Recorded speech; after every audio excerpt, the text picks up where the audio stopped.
Ito yung na-harvest nating bunga ng kakao. Bubuksan natin to. Lagay natin dyan.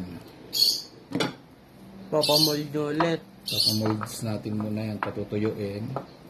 Tapos, yun yung magiging itsura. Sipag kasi mamungan yung ano eh. Kakao natin eh.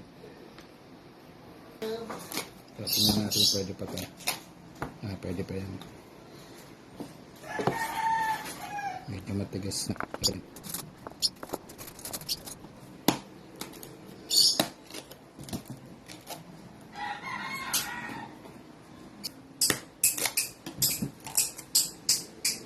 Yan, ganyan dapat.